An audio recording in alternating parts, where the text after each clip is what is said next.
تھا۔ اسی لیے رب ذوالجلال والاکرام نے اپنے پیارے نبی جناب محمد رسول اللہ صلی اللہ علیہ وسلم کو وہ بستی چھوڑ کر مدینہ ہجرت کرنے کی اجازت دے دی۔ آپ صلی اللہ علیہ وسلم نے مکہ چھوڑ کر مدینے کا رخ کیا، مدینے کا قصد فرمایا۔ آپ صلی اللہ علیہ وسلم کا پہلا پڑاؤ مدینہ منورہ سے 5 کلومیٹر دور ایک جگہ، ایک مضافاتی بستی جس کا نام قبا تھا، آپ نے وہاں قیام فرمایا۔ آپ صلی اللہ علیہ وسلم 14 دن آپ وہاں ٹھہرے۔ آپ صلی اللہ علیہ وسلم نے 14 دن آپ قبا میں قیام فرمایا، اور دوران قیام وہاں رہنے کے دوران سب سے پہلا جو کام کیا صلی اللہ علیہ وسلم نے وہ مسجد کی تعمیر کا کام تھا۔ مسجد قبا کی تعمیر فرمائی، اور نہ صرف مسجد قبا کی سنگ بنیاد رکھی بلکہ ایک عام مزدور کی طرح مسلمانوں کے ساتھ مل جل کر کے اینٹیں اور پتھر اٹھا رہے تھے۔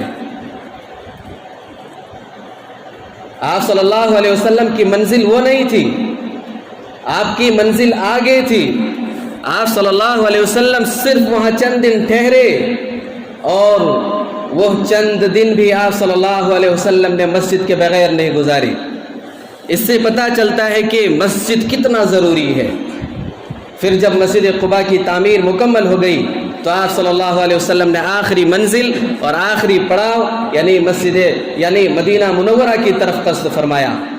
آپ صلی اللہ علیہ وسلم جب مدینہ پہنچے تو وہاں پہنچنے کے بعد جو سب سے پہلا کام کیا وہ مسجد نبوی کی تعمیر کا کام تھا۔ آپ صلی اللہ علیہ وسلم کے پاس ابھی گھر نہیں تھا، آپ نئے تھے، وہاں اجنبی تھے، آپ کے پاس ایک کمرہ بھی نہیں تھا رہنے کے لیے، آپ کا سامان کسی اور کے گھر میں، آپ کسی اور کے گھر میں رہ رہے ہیں، لیکن پہلے اپنے گھر کے بارے میں نہیں سوچا، پہلے اللہ کے گھر کے بارے میں سوچا۔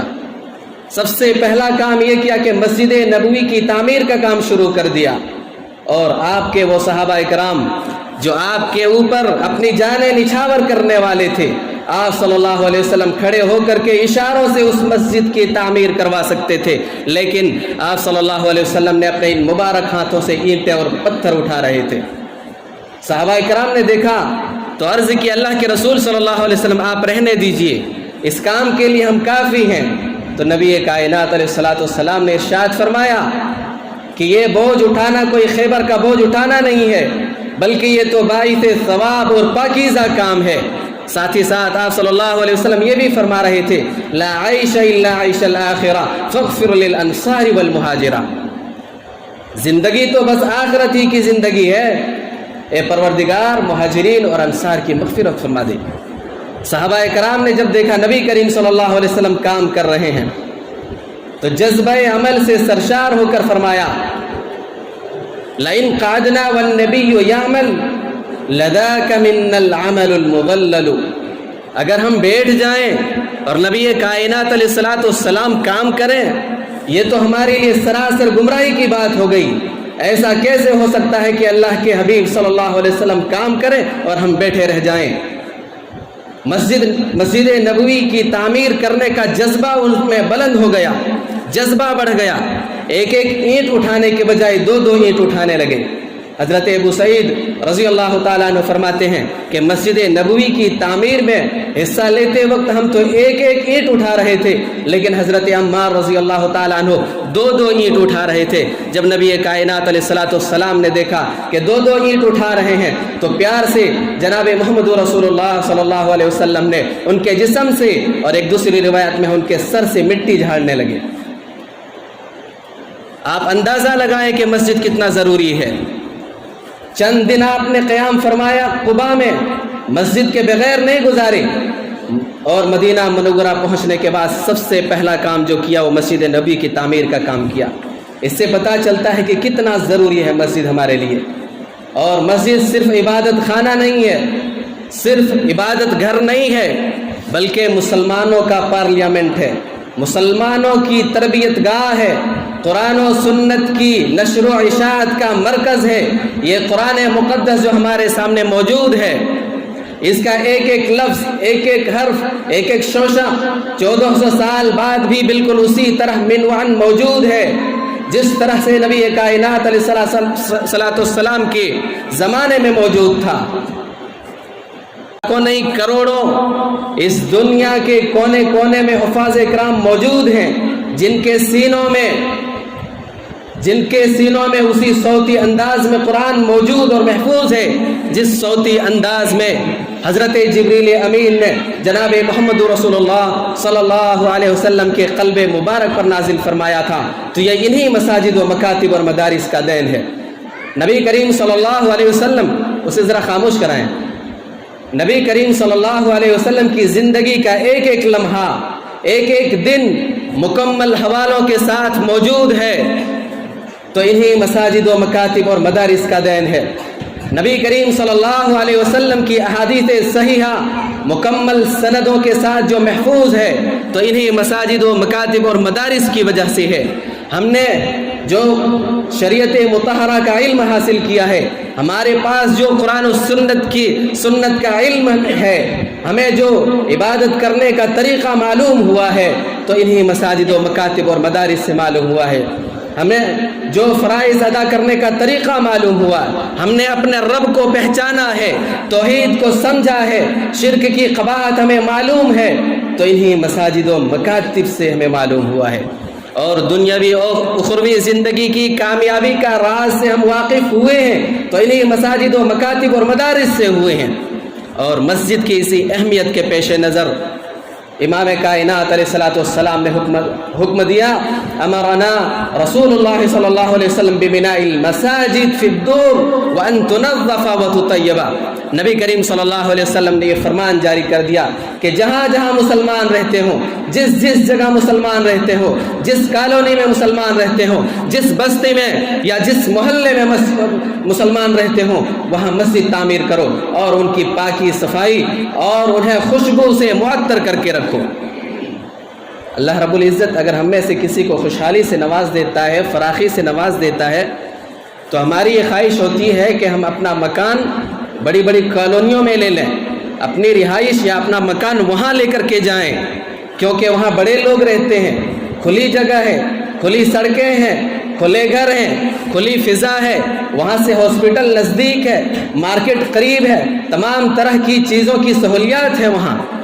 ہم اپنا رہائش وہاں لے جانے کے بارے میں سوچتے ہیں۔ ٹھیک ہے، اللہ رب العزت نے فراخی سے خوشحالی سے نوازا ہے تو آپ لے کر کے جائیں، لیکن اس بات کو یاد رکھیں کہ آپ اس جگہ اپنا مکان لے کر کے جائیں یا ایسی جگہ اپنی رہائش لے کر کے جائیں جہاں یا تو پہلے سے اللہ کا گھر موجود ہو یا پھر اپنے پلاٹ کے ساتھ ایک اور پلاٹ خریدیں جہاں آپ کی اولاد، آپ کا خاندان اپنے ایمان کو قائم رکھنے کے لیے مسجد بنائیں اور نماز ادا کر سکیں۔ حضرت ابراہیم خلیل اللہ علیہ السلام نے اللہ کے حکم سے اپنے لخت جگر نور نظر حضرت اسماعیل علیہ السلام کو، اپنے پیاری بیوی حضرت حاجرہ علیہ السلام کو ایک ایسی وادی غیر ذی زرع میں بسایا جہاں نہ ہریالی تھی، نہ درخت تھا، نہ پینے کے لیے پانی کا انتظام تھا، نہ کھانے کے لیے کھانے کی چیز کا انتظام تھا۔ ایک وادی غیر ذی زرع، ایک ایسی بستی میں، ایک ایسی بے کھیتی والی زمین اور جنگل میں، ایک ایسی کالونی میں جہاں کسی بھی چیز کا انتظام نہیں تھا، لے جا کر کے بسایا ابراہیم علیہ السلام نے۔ کیوں؟ ربنا انی اسکنت من ذریتی بواد غیر ذی زرع عند بیتک المحرم ربنا لیقیموا الصلاۃ۔ ابراہیم علیہ السلام نے کہا، اے پروردگار، میں نے اپنی اولاد کو ایسی جگہ بسایا ہے، میں ایک بے کھیتی والی زمین جہاں کھیتی نہیں ہوتی، بنجر زمین ہے، سوکھی زمین ہے، چٹیل میدان ہے، جہاں نہ پانی کا انتظام ہے، نہ کھانے کے لیے کسی چیز کا انتظام ہے، نہ انسان کی تو دور کی بات، نہ چرند پرند ہیں، ایک ایسی بستی میں آباد کیا ہے۔ کس وجہ سے؟ عند بیتک المحرم، تیرے حرمت والا مقدس گھر یہاں موجود ہے، اس لیے ہم نے بسایا ہے۔ کیوں؟ ربنا لیقیموا الصلاۃ، تاکہ میری اولاد نماز قائم کر سکے اس تیرے مقدس گھر میں۔ دیکھیں ذرا آپ، وہاں کوئی ہریالی نہیں تھی، کوئی سبزہ نہیں تھا، کوئی درخت نہیں تھا، کوئی خوشحالی نہیں تھی، کوئی بڑے گھر والے نہیں تھے، لیکن وہاں بسایا اس وجہ سے کہ وہاں اللہ کا گھر موجود تھا۔ اپنی اولاد کے بارے میں انہوں نے سوچا کہ ہماری اولاد یہاں نماز ادا کر سکیں، اپنے ایمان کو مضبوط کر سکیں۔ باپ نبی ہے، بیٹا نبی ہے، اور بیٹے کے اس دنیا میں آنے سے پہلے خوشخبری مل گئی کہ وہ بھی نبی ہوں گے، پھر بھی دعا کیا کر رہے ہیں؟ رب اجعلنی مقیم الصلاۃ ومن ذریتی، پروردگار تو مجھے نماز کا پابند بنا، میری اولاد کو نماز کا پابند بنا۔ باپ نبی ہے، بیٹا نبی ہے، پھر بھی نماز کی فکر کر رہے ہیں۔ ہم کس قدر مسجدوں سے دور ہو گئے، کس قدر ہم نمازوں سے دور ہو گئے، کس قدر ہم نے اپنا تعلق مسجدوں سے کاٹ لیا ہے۔ تھوڑی سی انبن ہو جائے، تھوڑی سی تو میں ہو جائے، تھوڑی سی کسی سے دشمنی ہو جائے، مسجدوں سے اس کا بدلہ ہم لے لیتے ہیں، مسجدوں سے اپنا تعلق کاٹ لیتے ہیں، مسجد میں اپنا تعاون دینے سے اپنے آپ کو روک لیتے ہیں۔ نہیں میرے اسلامی بھائیوں، اللہ کا گھر ہے، اللہ کا گھر ہے، اس گھر سے جدا نہ ہو، اپنا تعلق نہ کاٹیں، اور یاد رکھیں ایک ایک روپیہ، ایک ایک پیسہ جو آپ مسجد کی تعمیر کے لیے لگاتے ہیں، یا ایک ایک سیکنڈ اپنی زندگی کا، ایک ایک لمحہ جو آپ مسجد کی تعمیر کے لیے اپنی زندگی کا ایک ایک لمحہ جو خرچ کر رہے ہیں، اللہ تعالیٰ اسے ضائع نہیں کرنے والا ہے۔ اس کے بدلے میں رب ذوالجلال والاکرام آپ کو جنت میں محل عطا فرمائے گا۔ من بنا مسجداً یبتغی بہ وجہ اللہ بن اللہ لہ مثلہ فی الجنہ، جس شخص نے اللہ کی رضا کے لیے، اللہ کو خوش کرنے کے لیے مسجد تعمیر کی، رب ذوالجلال والاکرام جنت میں اس کے لیے محل تعمیر کرے گا۔ دوسری روایت ہے من بنا مسجدا للہ کمفحص قطات او اصغر بن اللہ لہ فی الجنہ بن اللہ لہ بیتا فی الجنہ۔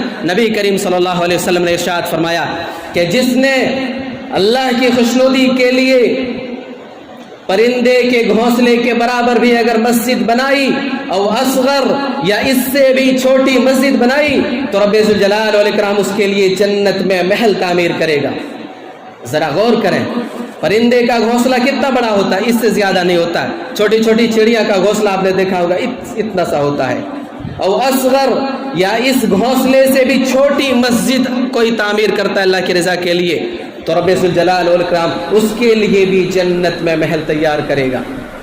یہ حدیث ہمیں اس بات کی طرف اشارہ کرتی ہے کہ مسجد کی تعمیر کے لیے چھوٹی سے چھوٹی رقم اگر کوئی خرچ کر دے، چند سکے اللہ کی رضا کے لیے مسجد کی تعمیر میں لگا دے، تو اس کا پیسہ ضائع ہونے والا نہیں ہے، رب ذوالجلال والاکرام اسے جنت میں محل عطا فرمائے گا۔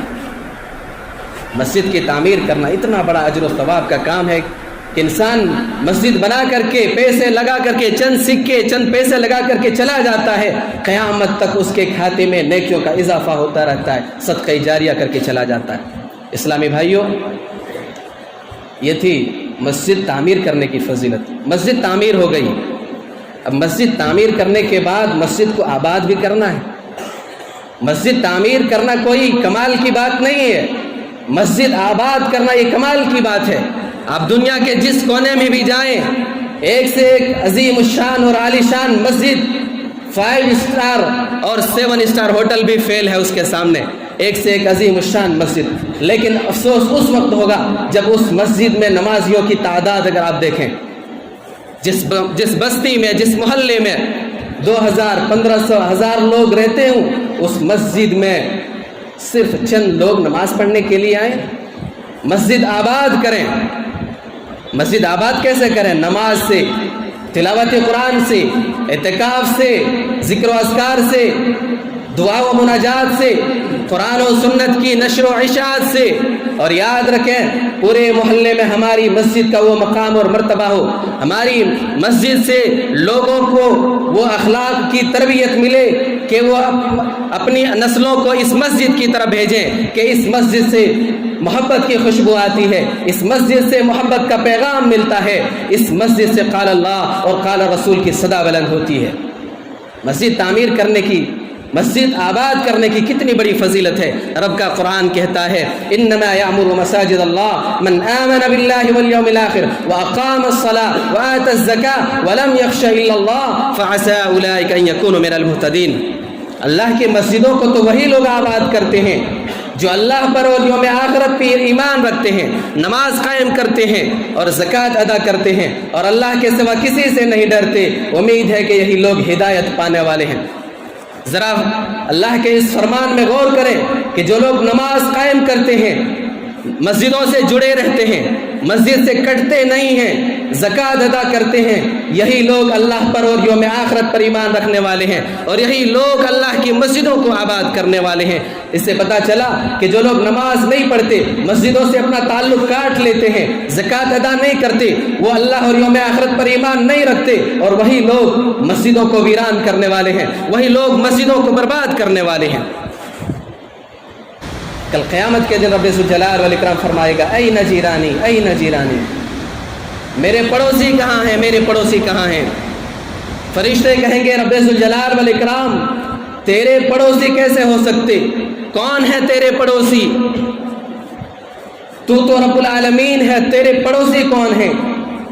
رب فرمائے گا عمار المساجد، مسجدوں کو آباد کرنے والے میرے پڑوسی ہیں۔ کہاں ہیں میرے پڑوسی؟ اللہ اکبر! جس کا پڑوسی رب ہو اس سے خوش قسمت اور کوئی ہو سکتا ہے؟ جو لوگ مسجدوں میں آتے ہیں، مسجدوں کو آباد کرتے ہیں، وہ کتنے خوش قسمت ہیں، کتنے خوش نصیب ہیں۔ کل قیامت کے دن رب کا مہمان وہ بنیں گے، رب کے مہمان بنیں گے۔ اگر ہم کسی بڑے آدمی کے یہاں مہمان بننے کے لیے جائیں تو خوشی سے پھولا نہیں سماتا، اس بڑے آدمی کا ہم مہمان بننے کے لیے جا رہے ہیں، کتنی خاطرداری ہوگی، کتنی عزت ملے گی، وہاں جانے سے ہماری عزت میں اضافہ ہو جائے گا۔ لیکن جو شخص رب کا مہمان بننے کے لیے جائے، رب کا مہمان بنے، رب ضیافت کرے، رب مہمان نوازی کا سامان کرے، اس کی خوشی کا اندازہ کون کرے؟ اس سے بڑا خوش قسمت کون ہو سکتا ہے؟ نبی کریم صلی اللہ علیہ وسلم نے فرمایا، من غدا الى المسجد وراها اعد اللہ له نزله من الجنہ كلما غدا وراها۔ جو شخص صبح و شام بار بار اللہ کے گھر میں حاضری دیتا ہے، رب کریم اس کے لیے جنت میں مہمان نوازی تیار کرتا ہے جب کبھی وہ مسجد میں آئے۔ اللہ اکبر! نبی کریم صلی اللہ علیہ وسلم نے ارشاد فرمایا، من خرج من بیتہ متطہرا الی صلاۃ مکتوبہ فاجرہ کاجر الحاج المحرم۔ جو شخص اپنے گھر سے وضو کر کے مسجد کی طرف نماز با جماعت ادا کرنے کے لیے نکلتا ہے، ذرا دھیان سے سنیں، جو شخص اپنے گھر سے مسجد کے لیے باوضو ہو کر کے نکلتا ہے، بہت ساری فضیلتوں کا تعلق گھر سے وضو کر کے آنے میں ہے، لیکن ہماری عادت کیا ہے کہ مسجد ہی میں جا کر کے وضو کریں گے۔ بہت ساری فضیلتوں کا تعلق گھر سے وضو کر کے آنے میں ہے۔ من خرج من بیتہ متطہرا، جو اپنے گھر سے باوضو ہو کر کے مسجد آتا ہے تو اس کا اجر ایک مقبول حج کے برابر ہوتا ہے، اس کا اجر و ثواب ایک حاجی کے برابر ہوتا ہے۔ حاجی کی کیا فضیلت آپ سب جانتے ہیں۔ اگر حاجی حج کے دوران مر جائے تو کل قیامت کے دن تلبیہ پکارتے ہوئے لبیک اللہم لبیک لا شریک لک لبیک کہتا ہوا اٹھے گا، احرام باندھے ہوئے اٹھے گا۔ اگر ایک نمازی اسی طرح سے نماز کے لیے آتا ہے اور نماز کے دوران گھر جانے سے پہلے اس کی موت ہو جاتی ہے تو وہ بھی، اس کے گناہ بھی پاک و صاف ہو جاتے ہیں۔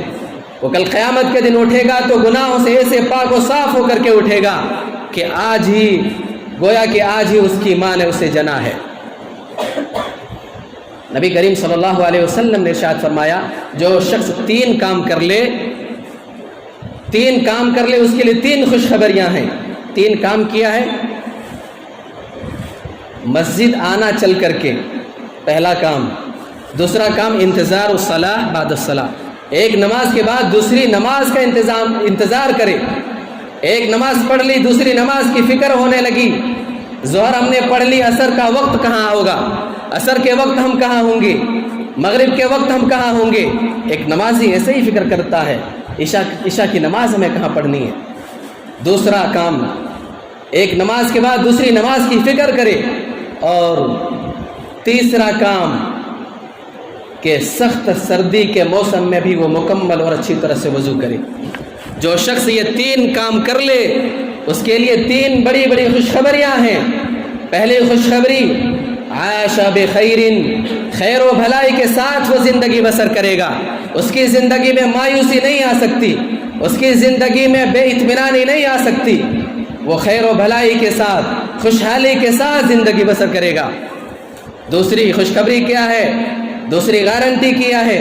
مات بخیر، خیر و بھلائی پر وہ مرے گا، توحید پر وہ مرے گا، بری موت نہیں مر سکتا، اس کی بری موت نہیں آ سکتی، اس کا خاتمہ بالخیر ہوگا، وہ توحید پر مرے گا۔ اور تیسری خوشخبری کیا ہے؟ وَكَانَ مِن ذُنُوبِهِ وَلَدَتْهُ كَيَوْمِ وَلَدَتْهُ أُمُّهُ، جب کل قیامت کے دن وہ اٹھے گا تو گناہوں سے ایسے پاک و صاف ہو کر کے اٹھے گا جیسے آج ہی اس کی ماں نے اسے جنا ہے، آج ہی وہ اپنی ماں کے پیٹ سے اس نے جنم لیا ہے، اس قدر گناہوں سے پاک و صاف ہوگا۔ جو 3 کام کر لے، 3 بڑی بڑی خوشخبریاں ہیں۔ نبی کریم صلی اللہ علیہ وسلم نے ارشاد فرمایا کہ جو شخص مسجد کی طرف باوضو ہو کر کے چل کر کے آتا ہے، ہر قدم کے بدلے 10 نیکیاں عطا کی جاتی ہیں، خطائیں معاف کی جاتی ہیں، اور جو گھر پہنچنے سے پہلے وہ فوت ہو جائے تو اس کے لیے جنت کی گارنٹی ہے۔ اسلامی بھائیوں، مسجدوں سے اپنا تعلق قائم کر لیجئے، مسجدوں سے جڑ جائیے، مسجدوں سے کٹے نہیں۔ نبی کریم صلی اللہ علیہ وسلم، صحابہ اکرام رضوان اللہ علیہم اجمعین، مسجدوں سے کس قدر گہرا تعلق تھا، مسجدوں سے کس قدر انہیں محبت تھی، اس بات سے اندازہ لگا سکتے ہیں کہ آپ صلی اللہ علیہ وسلم جب کبھی سفر سے واپس لوٹتے سب سے پہلے کہاں جاتے؟ مسجد نبوی جاتے، نماز ادا کرتے، اس کے بعد گھر تشریف لاتے، پہلے اللہ کا گھر، بعد میں اپنا گھر۔ نبی کریم صلی اللہ علیہ وسلم مرض الموت کے وقت آپ صلی اللہ علیہ وسلم اپنی موت سے چند دن پہلے بیمار ہو گئے، سخت بیمار ہو گئے، اس قدر بیمار ہو گئے کہ آپ صلی اللہ علیہ وسلم نماز کے لیے مسجد میں بھی نہیں تشریف لا پا رہے تھے۔ آپ صلی اللہ علیہ وسلم کو ایک دن تھوڑا سا ہلکا محسوس ہوا، تھوڑا سا آرام محسوس کیا، تھوڑی سی خفت محسوس کی، تو آپ صلی اللہ علیہ وسلم نے 2 صحابہ اکرام کا سہارا لیا۔ ایک طرف حضرت علی رضی اللہ تعالیٰ عنہ، ایک طرف حضرت عباس رضی اللہ تعالیٰ عنہ، ان دونوں صحابہ اکرام کے کندھوں کا سہارا لیا۔ آپ صلی اللہ علیہ وسلم سے صحیح سے چلا بھی نہیں جا رہا تھا، آپ صلی اللہ علیہ وسلم کے پاؤں مبارک گھسٹ رہے تھے، لیکن پھر بھی نبی کریم صلی اللہ علیہ وسلم مسجد تشریف لا رہے ہیں۔ اس وقت حضرت ابو بکر صدیق رضی اللہ تعالیٰ عنہ ظہر کی نماز ادا فرما رہے تھے، ظہر کی نماز لوگوں کو پڑھا رہے تھے۔ جب دیکھا کہ امام کائنات صلی اللہ علیہ وسلم سامنے سے تشریف لا رہے ہیں، حضرت ابو بکر صدیق رضی اللہ تعالیٰ عنہ پیچھے ہٹنے لگے کہ آپ صلی اللہ علیہ وسلم نماز پڑھائیں گے۔ آپ صلی اللہ علیہ وسلم نے اشارہ فرمایا کہ پیچھے نہ ہٹیں۔ پھر آپ صلی اللہ علیہ وسلم نے ان دونوں صحابہ اکرام سے فرمایا کہ مجھے ان کے بغل میں بٹھا دیجئے، ان کے بازو میں بٹھا دیجئے۔ آپ صلی اللہ علیہ وسلم کو حضرت ابو بکر صدیق رضی اللہ تعالیٰ عنہ کے بائیں جانب بٹھا دیا گیا۔ آپ صلی اللہ علیہ وسلم بیٹھے بیٹھے لوگوں کو نماز پڑھانے لگے۔ ابو بکر صدیق رضی اللہ تعالیٰ عنہ آپ صلی اللہ علیہ وسلم کے اقتداء میں نماز ادا کر رہے تھے اور لوگوں کو تکبیر سنا رہے تھے۔ آپ صلی اللہ علیہ وسلم کمزوری کی وجہ سے زور سے اللہ اکبر، سمیع اللہ لمن حمدہ وغیرہ نہیں کہہ پا رہے تھے، تو ابو بکر صدیق رضی اللہ تعالیٰ عنہ لوگوں کو تکبیر سنا رہے تھے۔ مسجد سے تعلق قائم کر لیں۔ صحابہ اکرام نبی کائنات علیہ الصلوۃ والسلام ہر رنج و غم، ہر مصیبت میں ذرا سی پریشانی ہوتی تو مسجد کا رخ کر لیتے تھے۔ ایک مرتبہ حضرت ابو بکر صدیق رضی اللہ تعالیٰ عنہ کو بھوک لگی، گھر میں کچھ کھانے کو نہیں تھا، مسجد چلے آئے۔ بھلا بھوک کا کیا تعلق ہے مسجد سے؟ بھوک لگی ہے، پیٹ کی غذا کی ضرورت ہے، اور کہاں جا رہے ہیں؟ مسجد میں روحانی غذا ملتی ہے، روح کو غذا ملتی ہے، روح کو تسکین ملتی ہے، روح کو اطمینان اور سکون ملتا ہے۔ گھر میں کچھ کھانے کو نہیں، چلو مسجد ہی چلتے ہیں، روحانی غذا مل جائے۔ اتنے میں حضرت عمر فاروق رضی اللہ تعالیٰ عنہ تشریف لاتے ہیں۔